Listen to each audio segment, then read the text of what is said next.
अजमेर के राजा सोमेश्वर चौहान और रानी कर्पूर देवी का पुत्र पृथ्वीराज का जन्म वीरता की छाया में हुआ था। बचपन से ही वह साहसी और अद्वितीय योद्धा थे। एक बार जंगल में शिकार के दौरान उन्होंने एक हिंसक शेर का सामना किया और उसे बिना किसी हथियार के परास्त कर दिया। यह घटना उनकी शौर्य की पहली पहचान बनी और पूरे राज्य में उनकी चर्चा होने लगी। पृथ्वीराज की युवावस्था में ही उनके पिता सोमेश्वर चौहान का देहांत हो गया।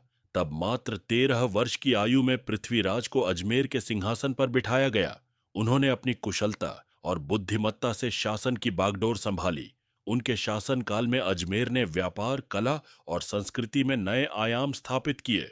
लेकिन उनका जीवन केवल राज्य विस्तार और जनता की भलाई तक सीमित नहीं था। एक और महान संघर्ष उनका इंतजार कर रहा था। पृथ्वीराज का राज्याभिषेक हुआ तो दिल्ली के शासक राजा अनंगपाल तोमर ने उन्हें अपने पुत्र के समान माना। अनंगपाल निसंतान थे और पृथ्वीराज को दिल्ली का उत्तराधिकारी मान लिया। लेकिन अनंगपाल के रिश्तेदारों ने पृथ्वीराज की इस उन्नति का विरोध किया। पृथ्वीराज ने अपनी वीरता से दिल्ली को अपने नियंत्रण में लिया और दिल्ली का साम्राज्य उनके नाम से जाना जाने लगा। पृथ्वीराज चौहान की प्रेम कथा भारतीय इतिहास में अमर है। यह कथा है कन्नौज की राजकुमारी संयोगिता की, जो पृथ्वीराज के प्रेम में बंधी थीं। संयोगिता के पिता राजा जयचंद पृथ्वीराज के प्रतिद्वंद्वी थे। जयचंद ने अपनी बेटी के स्वयंवर का आयोजन किया, जिसमें पृथ्वीराज को अपमानित करने के लिए आमंत्रित नहीं किया। अपमान स्वरूप जयचंद ने पृथ्वीराज की मूर्ति को द्वारपाल के रूप में रखा। लेकिन संयोगिता ने अपने हृदय की सुनी और स्वयंवर में पृथ्वीराज की मूर्ति के गले में वरमाला डाल दी। पृथ्वीराज ने गुप्त रूप से स्वयंवर में प्रवेश किया था। उन्होंने घोड़े पर बैठकर संयोगिता को उठा लिया और अपने साथ अजमेर ले गए। यह घटना राजपूतों में प्रेम और वीरता की मिसाल बन गई। जयचंद ने इसे अपमान समझा और पृथ्वीराज के खिलाफ गहरी रंजिश पाल ली। राजपूतों का आपसी संघर्ष विदेशी आक्रमणकारियों के लिए एक अवसर बन गया। महमूद गौरी, एक अफगान शासक, भारत पर विजय प्राप्त करने की इच्छा से प्रेरित था। गौरी ने सबसे पहले मुल्तान और पंजाब पर विजय प्राप्त की और फिर अपनी नजरें दिल्ली और अजमेर पर टिकाईं। उसने पृथ्वीराज को संधि का प्रस्ताव भेजा, लेकिन पृथ्वीराज ने इसे अस्वीकार कर दिया। यह संघर्ष एक भीषण युद्ध में बदलने वाला था। गौरी ने अपनी विशाल सेना के साथ भारत पर आक्रमण किया।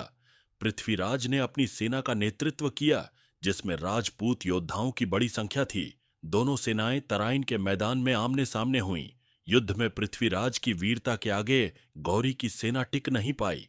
पृथ्वीराज ने गौरी को बंदी बना लिया, लेकिन राजपूत परंपरा के अनुसार उन्होंने गौरी को क्षमा कर दिया और उसे जाने दिया।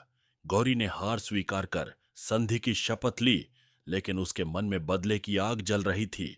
गौरी ने अपनी पिछली हार को कभी नहीं भुलाया। उसने एक बड़ी और सशक्त सेना तैयार की और दोबारा भारत पर आक्रमण किया। इस बार उसने चालाकी और छल का सहारा लिया।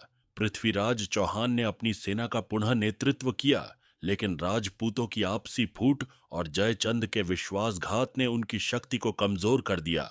युद्ध के दौरान गौरी ने रात में अचानक हमला कर दिया।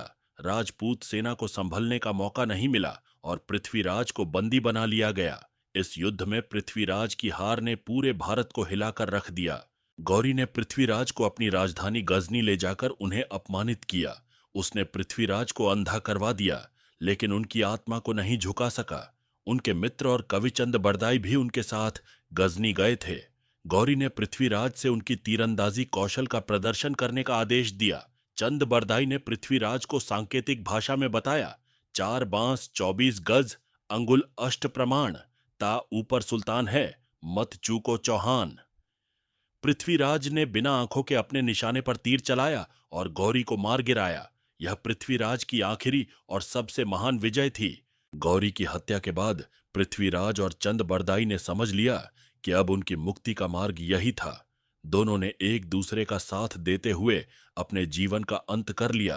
पृथ्वीराज की वीरता, उनकी प्रेम कथा और उनका अंतिम बलिदान भारतीय इतिहास में अमर हो गया। यह कहानी है एक ऐसे योद्धा की जिसने न केवल अपनी तलवार से बल्कि अपने हृदय और आत्मा से भी युद्ध लड़ा। पृथ्वीराज चौहान का जीवन हमें सिखाता है कि चाहे कितनी भी कठिनाइयां क्यों न हों, सच्चे योद्धा अपने मूल्यों और सिद्धांतों से कभी समझौता नहीं करते। उनकी कहानी भारतीय इतिहास के उन स्वर्णिम पन्नों में अंकित है जो हमें सदैव वीरता और बलिदान की प्रेरणा देते रहेंगे।